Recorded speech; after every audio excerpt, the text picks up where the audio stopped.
Damn, Flam dog.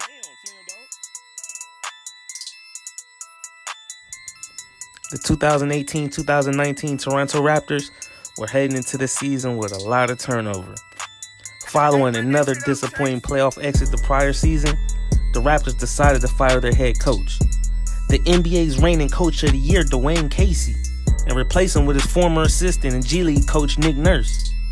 They also decided to part ways with the team's leading scorer for the past 5 seasons, 4-time All-Star DeMar DeRozan. The Eastern Conference was now up for grabs with LeBron James departing to Los Angeles to join the Lakers after winning the East 8 times in a row, 4 in Miami and 4 in Cleveland.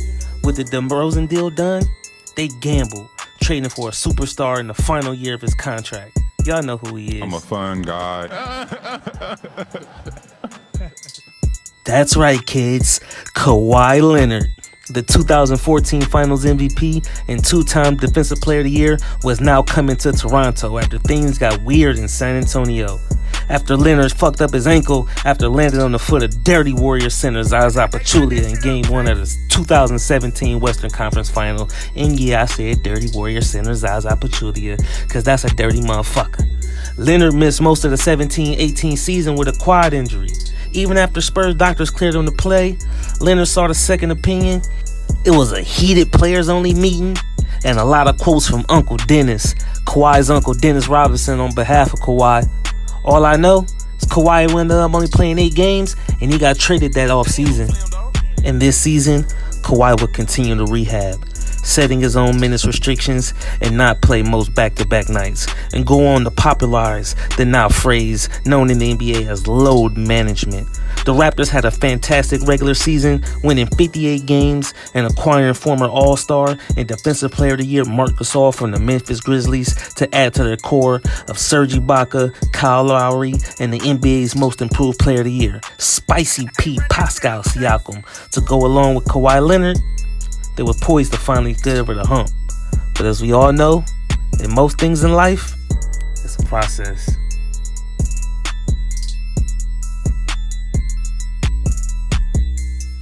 The Philadelphia 76ers were a tremendously talented team, led by their 2 young potential superstars, Joel Embiid and Ben Simmons. Last season, Simmons and Embiid got the Sixers to the playoffs for the first time since 2012, even winning a series. With that in mind, new Sixers GM Elton Brand, who got the job from former GM Brian Colangelo after he was fired for some negative tweets about the team that he didn't tweet, but his wife tweeted, but it wasn't from her account, it was from a burner account, but Brian knew about it. But all I know, man, it was straight from the Kevin Durant School of Egg Avatar tweets. But anyway, during the season, Elton Brand decided to swing for the fences, trading for disgruntled All-Star Jimmy Butler, who should have his own 30 for 30 just for the year and a half he spent alone in Minnesota. Like, that'd be crazy. And they got French All-Star Tobias Harris before the break. You pair that all up with veteran sharpshooter JJ Redick, look like Philly trying to speed up the process.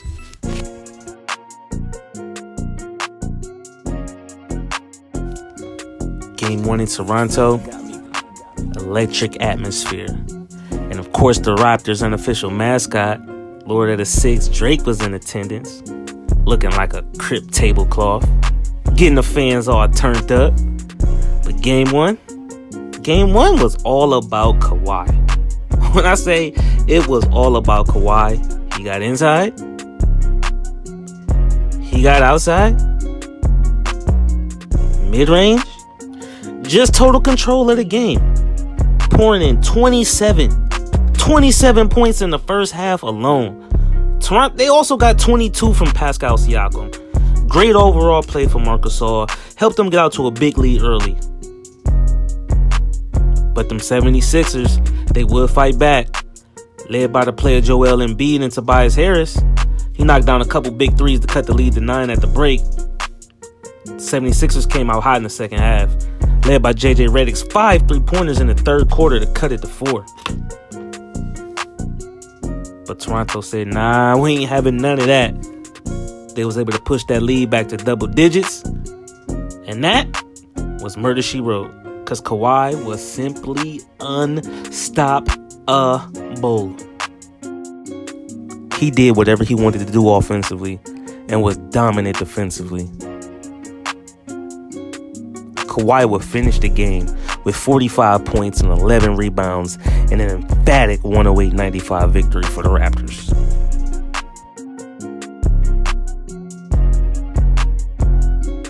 Game 2 in Toronto, more of the same excited fans, more drizzy, but this time, Philly would be the ones getting off to a hot start, getting a double-digit lead led by Jimmy Butler's 13 points in the first half.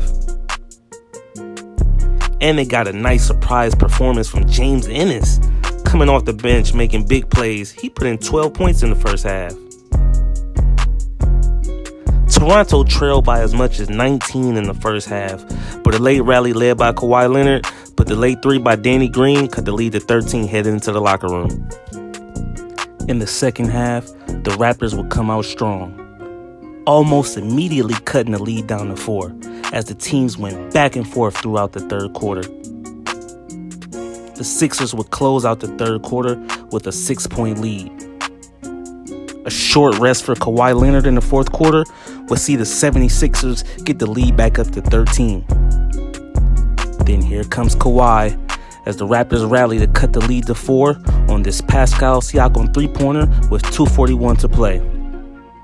Then Jimmy Butler answers back with this ridiculous 3 to push the lead back out to 7. Then here comes Kyle Lowry down the court, bang, knocks down the three-pointer. After a pair of Jimmy Butler free throws, Kyle Lowry say, hey, let's do it again. Bang, another three-pointer. Cuts the lead down to 3 with 1:36 to play. Then, with 46 seconds left, Pascal Siakam gets this layup to go to make it a 1-point game. Then on the other end, the Sixers feed Joel Embiid and he goes to work to get this nice layup with 24 seconds left and to give Sixers a 3-point lead. Raptors need a 3 to tie it. Danny Green gets the look, but it doesn't go. The Sixers get the rebound, the free throws, and they get the victory, 94-89, led by Jimmy Butler's 30 points, 11 rebounds, and 5 assists to tie the series at 1 game apiece.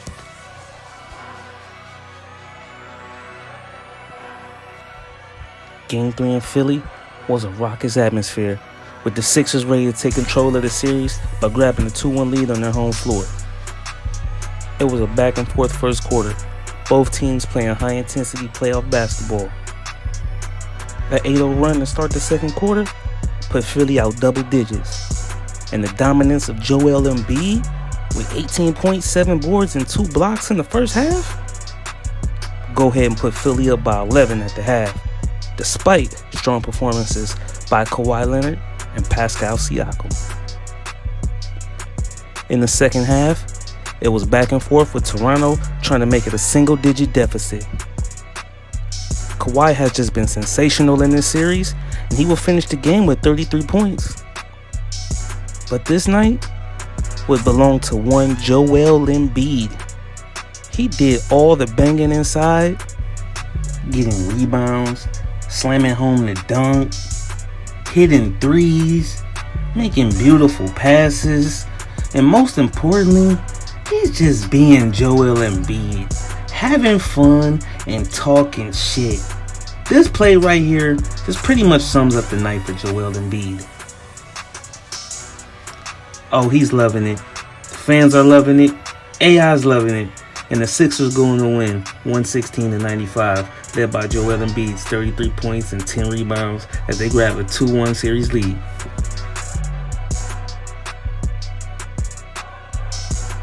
Game 4 in Philly, an anxious crowd is on hand as the Sixers look to take a commanding 3-1 lead on their home floor. News broke earlier in that day that Joel Embiid was really sick.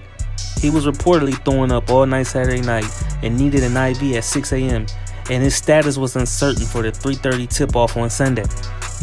Through it all, a visibly exhausted Embiid laced him up and started Game 4, and they're off. The Raptors get out to an early lead with solid contributions throughout. Philly would fight back, led by Jimmy Butler to cut the lead to 3 after 1. A back-and-forth battle in the second quarter would see both teams make plays and make mistakes. And it would see the Raptors go up by 2 at the half. We will see more of the same in the second half. Both teams fighting and clawing for every possession.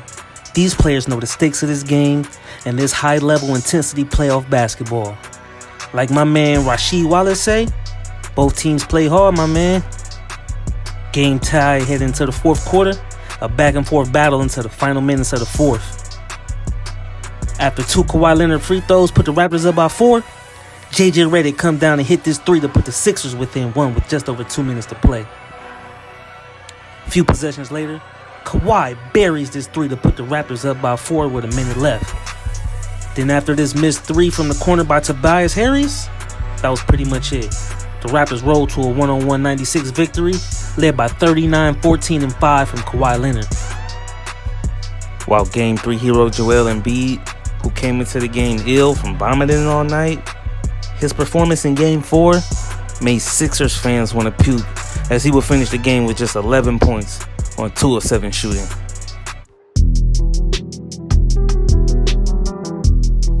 Game 5, back in the 6, Jurassic Park is turned, and the Raptors are looking to grab a 3-2 lead in this series.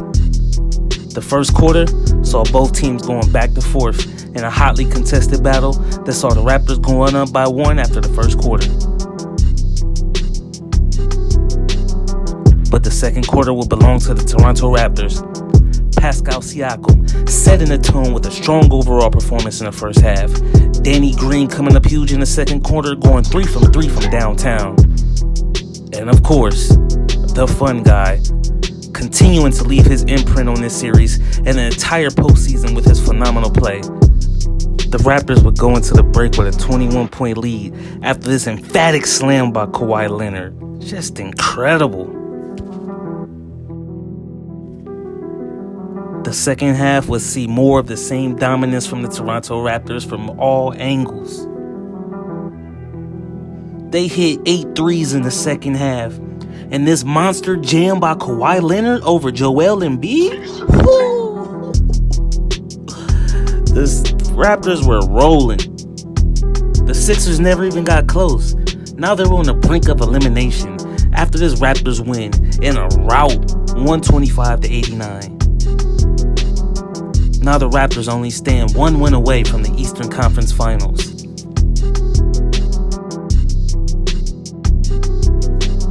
Game 6, a nervous crowd on hand at the Wells Fargo Center in Philly as the Sixers try to force a Game 7 back in Toronto.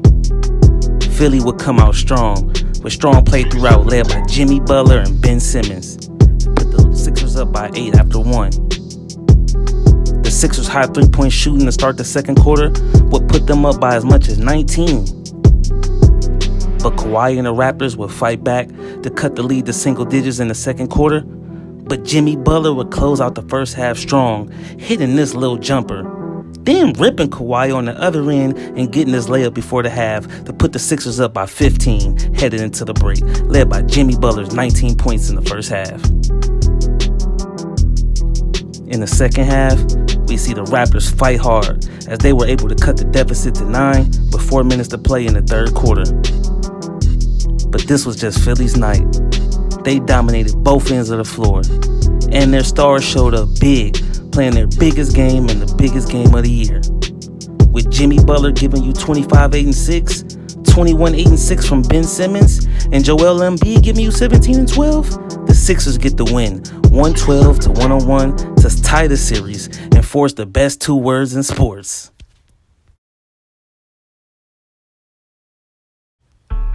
Game 7.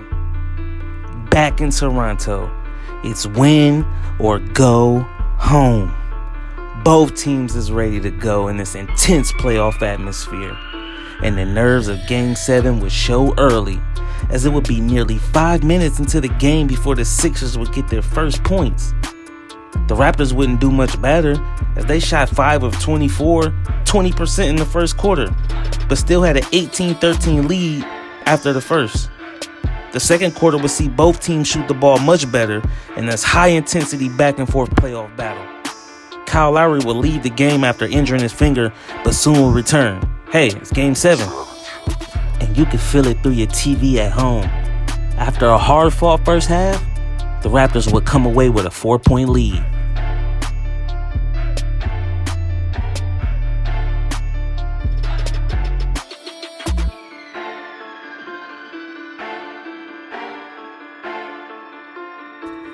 second half would see more great playoff basketball, with both teams going back and forth in the third quarter. After the Raptors took a 9-point lead with 9:28 to play in the third, the Sixers would go on a 15-0 run to take a 6-point lead with 5 minutes left in the third. Both teams continue to battle it out through 3 quarters, with the Raptors up by 3. Final 12 minutes to see which team is headed to the Eastern Conference Finals. It would be an amazing fourth quarter, one of the best quarters of basketball I've ever seen. As the league continuously went back and forth, as big plays were being made on both sides, as the game goes on, the energy inside and outside the building is impalpable.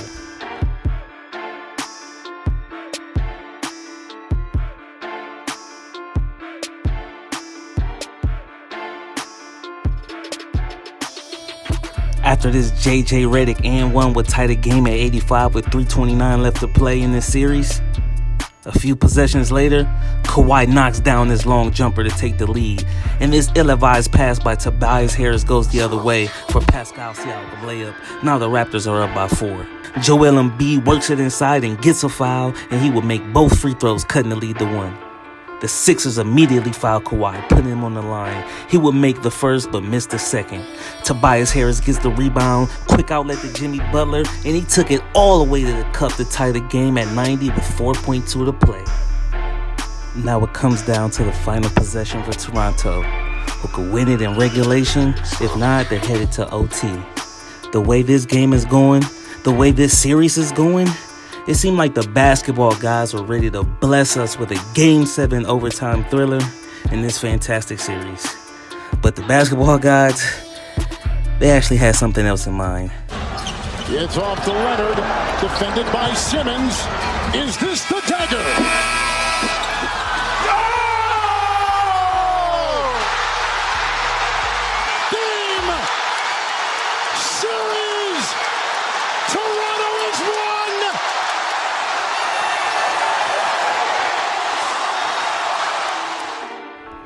Arguably the best and most iconic shot in playoff history that would send the basketball world into a frenzy and send Joel Embiid into tears. The Toronto Raptors were headed to the Eastern Conference Finals, led by Kawhi the GOAT Leonard, 41 points in Game 7 to close out one of the best series in NBA history.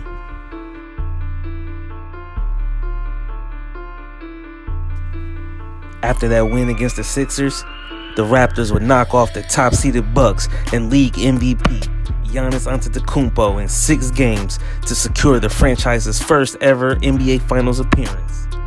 In the finals, the Raptors would stop the Golden State Warriors from winning a 3rd consecutive NBA championship by winning the series in 6 games, and Kawhi Leonard being named the Finals MVP after one of the greatest individual postseason runs in NBA history.